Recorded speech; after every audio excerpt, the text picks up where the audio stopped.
leave to confiscate the monies. Ray Scrum. Wow. My will. You sent flowers, but you said you didn't receive. But you said you didn't need them. That girl is a real crowd, please. Small world, all her friends know of me. Young bull living like an old geese. Quick release the cash. Youth and Community Hackathon, sponsored by Brooklyn High School for Law and Technology students. We have Jalik, O'Shea, Lissandro, Carlos, Steve, Caroline, and Sinai as our student coordinators, and they're going to be bringing it for us. Good morning, everybody. Welcome to our first hackathon. We're very glad to have you here. Glad all of you could make it. We weren't expecting such a big turnout. So the idea behind this hackathon came after we noticed how much the technology industry was growing and minorities were not getting the opportunities they needed in order to succeed in the thriving business. So we decided to put up, make this hackathon possible with our old robotics team and some Script F students. So this is 2 months in the making, and you know, we're happy you guys could make it. We appreciate the support.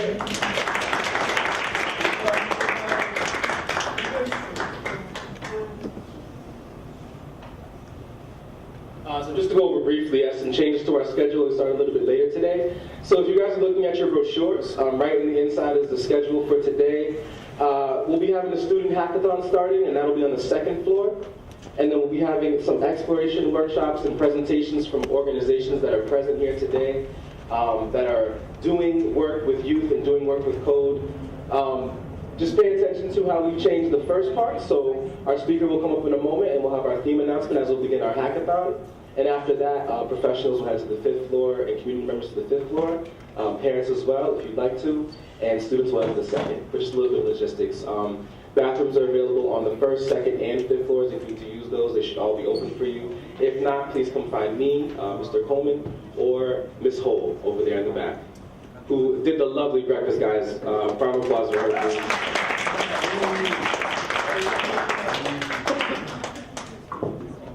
I'd like to introduce our guest speaker, Ms. Talisa.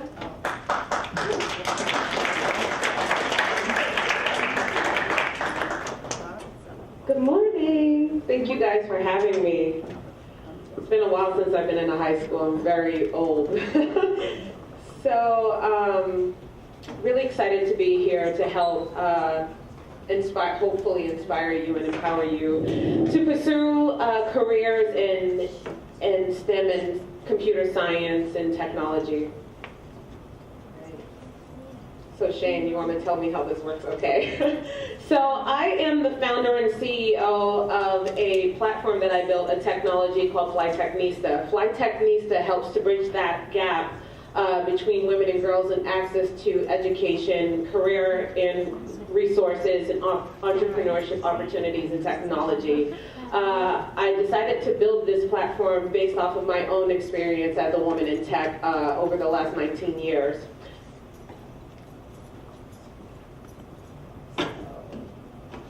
One second.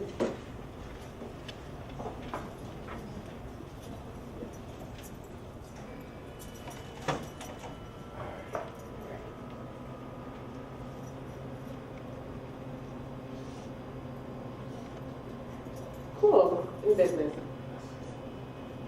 Kinda, almost. Technology, not perfect yet. All right.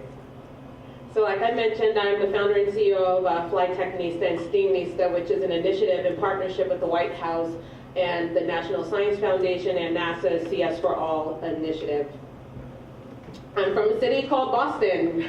Yeah, really good. So home of the Celtics, the Patriots, Boston Red Sox, all the good teams, the best teams in the world, that's where I'm from. I'm a self-taught developer and designer, and I've actually been educated as well. I transitioned into tech and arts from dance, actually. So arts and dance is what helped me transition into technology in the 9th grade. No one in my family has ever graduated from high school before me, so I was the the first of like 3 or 4 generations after to do that, and everyone after me has gone on to graduate and gone on to college. I learned 8 programming languages on my own before I was 16 or 17 years old. I now program in over 20 languages, and I've been in tech for 19 years. As I said, I am really old. Tech and science has helped me to build 5 companies, and I've been to the White House twice.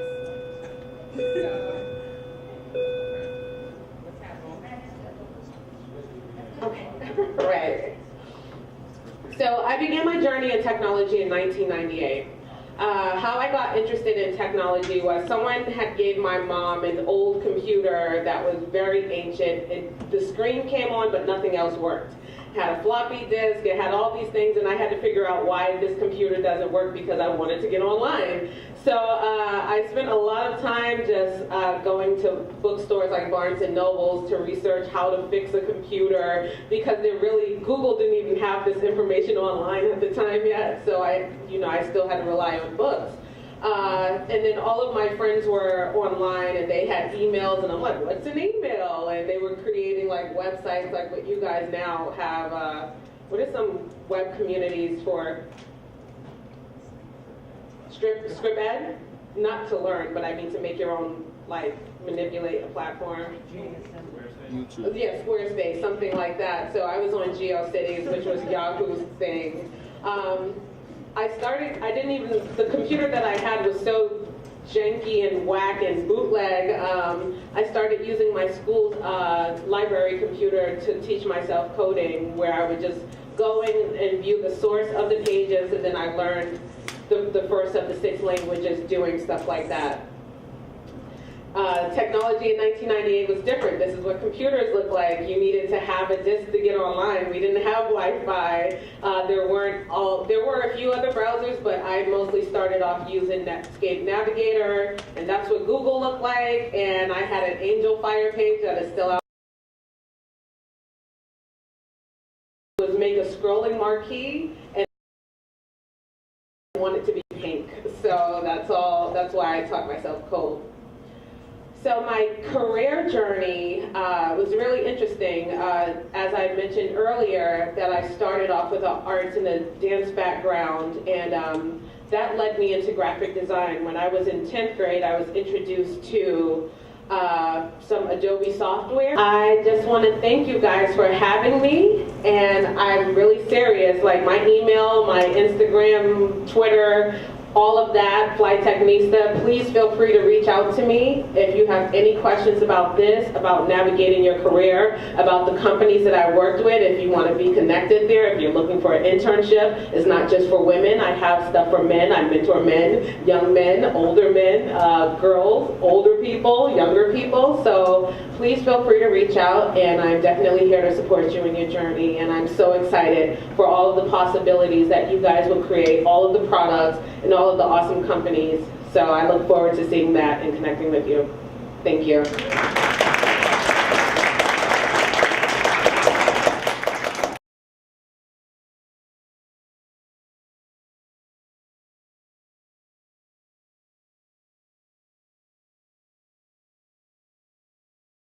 Good morning, BKLAWTECH family. I'm sitting here with Talisa. She was our guest speaker for our first annual BKLAWTECH Hackathon. Talisa, good morning. Thanks for having me. Can you tell us a little bit about what you do and who you are in the computer science world? Okay, so I am a self-taught and educated front-end developer, back-end developer, and full-stack engineer. I began my journey in technology in 1998, and right now I am the founder and CEO of a platform that I built to help bridge the gap between women and girls and access to education and resources and career opportunities, called FlyTechnista. Cool. How are you helping bridge the gap? So right now, there is a gender divide in the technology world where women and girls aren't getting the same access to these opportunities and education and experiences that their male counterparts are. So what I did was I built the platform that helps connect them to these organizations, affinity groups, career opportunities, and free resources that they can help develop and build their career to pursue these opportunities available to them. And then I also reached out to companies who are committed to helping bridge that gender gap, and they've committed to hiring these women in tech, and not just hiring women in tech, but retaining them so they can grow and be promoted to senior visibility.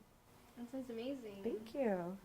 Can you tell us why it's so important to have diversity in computer science? It's very important for me, throughout my 19-year journey, which is a long time ago.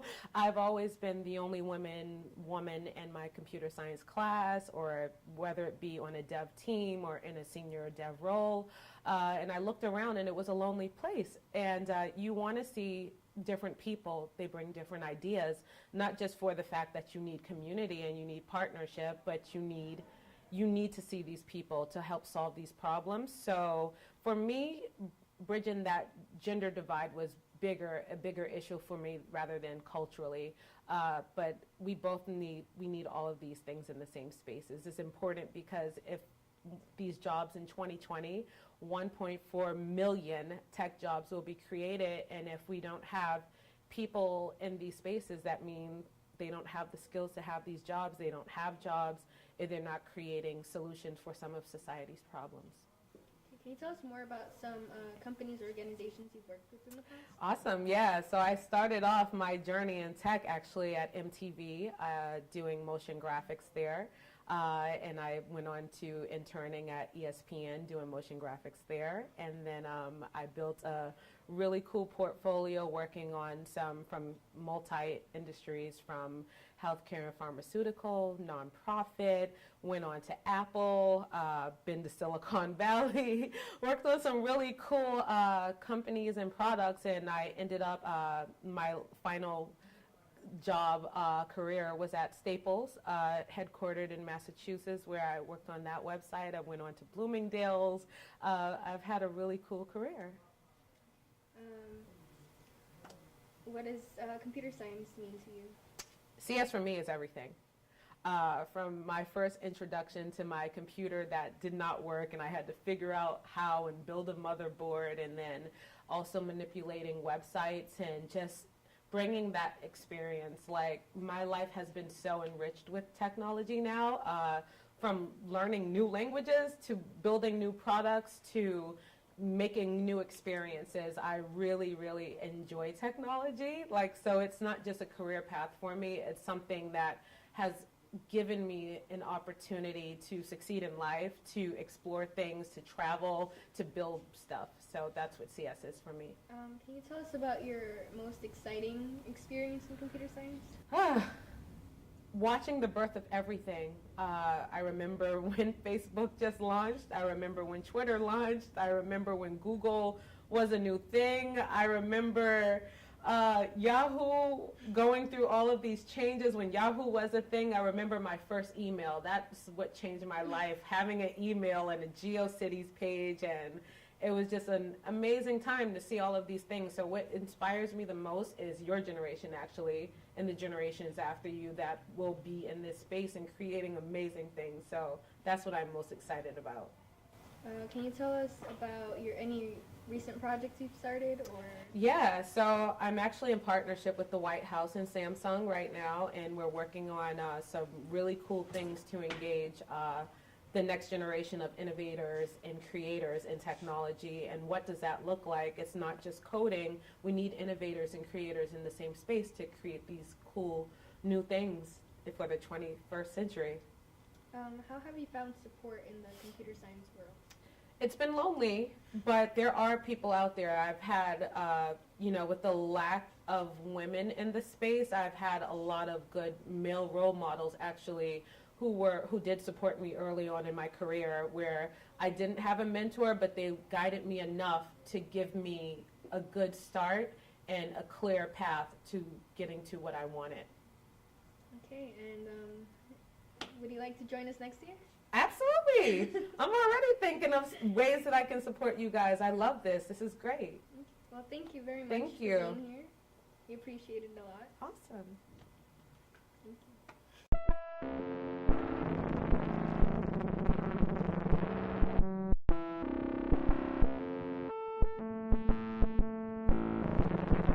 Hi guys, we're back again with another interview.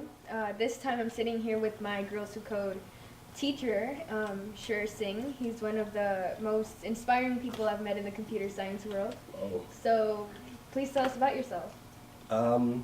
Okay. Thank you for the amazing introduction. Try and live up to that, which is impossible. So I've been a Girls Who Code teacher for 2 summers. Our cohort was in 2015 at Moody's, World Trade Center. Yeah, and then the last one I did was this summer, 2016, at IAC, another group of 20 young women who are into learning computer science. So I've been teaching computer science over the summers, and I've been in school full-time otherwise since that. So, which was your favorite Girls Who Code group? Wow, okay. I don't think I can answer that question, but if it makes you feel better, I'll say it was definitely you guys, and then give another answer to other people. Okay. Can you tell us about your experience in the computer science world? So I came into computer science in a really weird way. I went to NYU to study music, and I got into processing audio using Pure Data, which is like a line and box programming language, and it kind of got me into programming, and then I started hopping into Python, JavaScript, other weird stuff, and then now I'm doing psychology. I got into acoustic stuff through psychology, but also staying in the tech field, making programs for people to use, doing audio stuff on the web, stuff like that. Cool. Can you tell us about your most exciting project? My most exciting project, I was at a hackathon recently, and we made like this cryptographic thing, like you could take a sentence, turn it into music, and then send it to other people to hear, and they can decode it if they know the key, so it's like music cryptography. That's like a little toy thing. I don't know if it's the most fun thing, but it's the recent thing. Can you tell us about any organizations you've worked with in the past? Well, currently, I'm working for the TEALS organization, and I'm teaching APCS, teaching Java to a class in the Bronx. So that's fun to do. Teaching computer science is a lot of fun. It's like one of those fields where there's lots of aha moments that you could see in your students' faces when they get stuff working. It's not like, you know, a math problem where it's like, oh, I got the right answer, it's awesome. It's like, oh, everything's like bouncing around on this web page, and I can click on things and things work, and I did that. So that's really fun. That's why I like teaching. What inspired you to be a teacher? Inspired me to be a teacher. I needed money over the summer, and it's a lot of fun being a teacher. I'm not a particularly like loud, expressive person, so this was sort of like a jarring thing to be set out in front of like a group of 20 high school girls, so I had to like adapt, and I think that was like a positive thing. So it was sort of like, I'm gonna shock my system, let me become a teacher, and that somehow worked. So I really appreciate the opportunity to be able to do that. Has Girls Who Code impacted your future projects in computer science? Well, being able to teach a variety of languages in a really short amount of time is a good, it was a good opportunity to like learn how to teach something really difficult fairly fast. So I guess so, yeah. I like going to hackathons more, and I got to meet a lot of really cool people that I kept in contact with, like you. Tell us about these hackathons. What are they, and who do they benefit? So they are just places where people meet to work on projects. This hackathon that we're at right now, there's a theme of sci-fi, so that's kind of fun. Everyone's making like alien video games.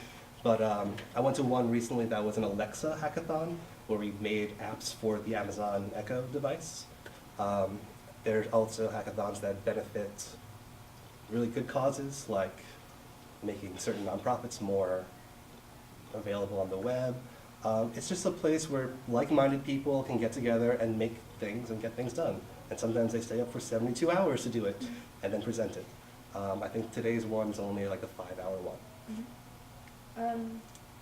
What do you think about AIs and how they're progressing in the computer science world? I think it's really cool. Deep learning, machine learning, AI is really interesting. It's a really cool application of statistics to basically automate skilled labor. So in various manufacturing fields, some jobs have been lost, a lot of jobs really have been lost through automation of like unskilled labor, because you can just use machines to put things together. And now we figured out a way to automate skilled labor. So people who do a lot of heavy thinking, you know, maybe we could automate their jobs, and maybe that's a good or a bad thing, I don't know. Okay, sticking to the sci-fi theme, what has been your favorite sci-fi computer science related thing? My favorite sci-fi computer science related thing. Oh, Westworld's pretty awesome. Pretty excited for that. Last episode coming up in the season. I don't know how to approach that question because I'm thinking about Westworld a lot recently, ever since I stole my parents' HBO Go account information. What is the life of a CS person like? It's like a lot of other lives, but you sit down more. So it's good to get up and stretch. Yeah, I just do a lot of sitting, so I make sure to get up. And I do a lot of cool thinking that gets in the way of social activities, but it's not that bad because I just meet different people who like to think that way too. It's like everything else. It's good to do hackathons like this and to do stuff for various organizations that try to get people together to make a community. And it's one way of interacting with people in a very thoughtful kind of way. Where do you see computer science in the next 5 to 10 years? I think we're already at the point where knowing coding is as important as knowing to read for a lot of different occupations, but that's just going to become more and more strong. Even if we start to develop machines that can do skilled labor, we still need to be able to keep them in check and keep making them better, so we need to get even more skills. So I think learning CS is going to become more and more of an important thing. It's already critically important, and I think it's going to become super critically important. Like kindergarten, let's get them thinking about arrays in general maybe, or how to sort stuff and make it into fun games. It shouldn't just be something you stumble on in high school. Is there anybody that inspires you in the computer science world that you think everybody should know about, or at least check out? Well, there's a lot of people. I think there's a lot of famous people in the CS field.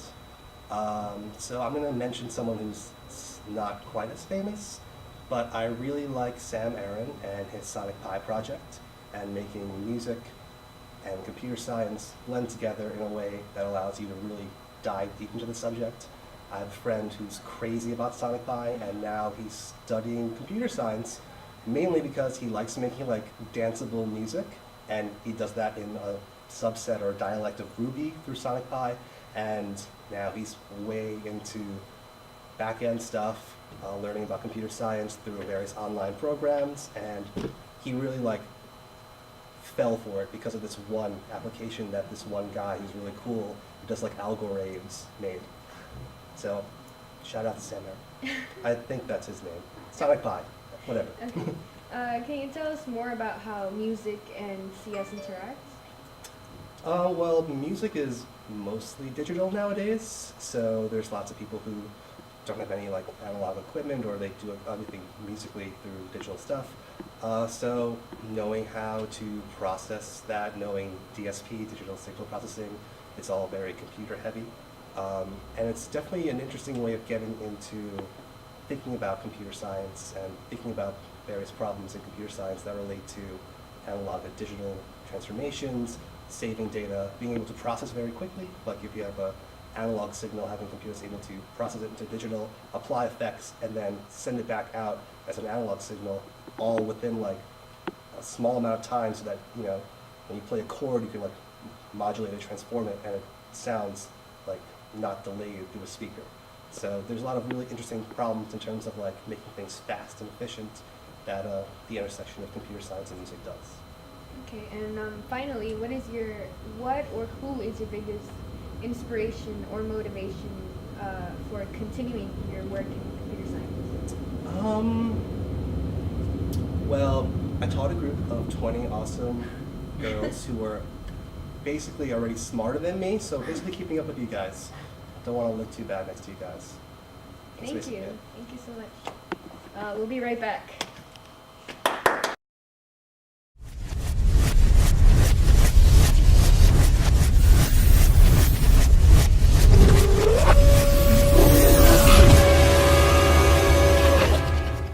That girl is a real crowd, please. Small world, all her friends know of me. Young bull living like an old geese.